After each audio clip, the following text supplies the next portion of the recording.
Hi mga idol! This is Annalyn Rivas Bourbon from Rawis, Lawang, Northern Samar. So may avocado kami dito guys, 4 na avocado. Lagyan natin yan ng biscuit. Dalawang sky flakes saka isang pita and then dalawang swak magatas. Ayan. So i-mix lang yan guys lahat and then ice lang yung ilagay natin dyan. Pag na-mix na yan lahat, ganyan na siya. Nahalo na yan siya lahat. Lagyan natin ng yelo. Yan, yung dinurog na yelo. Kalahating ice lang yan. Di ba yung pagbili mo ng ice, hatiin mo lang. Huwag mo ubusin pag durog kasi sayang, ang dami. So yun, marami na nga yan na ice. Pero okay na yan.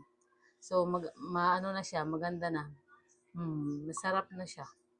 Malamig siya on the spot guys, kahit hindi mo na ilagay sa rep. Kung wala kang rep, no more worries na pwede na yan kainin. Kasi malamig din naman kasi may nakalagay na ice. So, tara let's eat. Ito yung madali ang dessert ng avocado, no?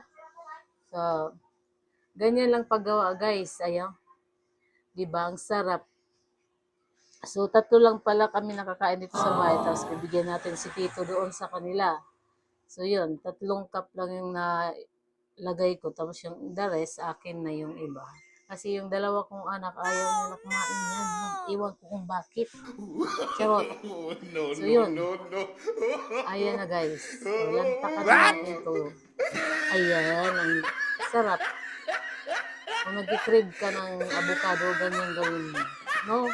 So, ayan guys. Salamat sa inyong suporta. Tara, let's eat. Let's eat dessert avocado.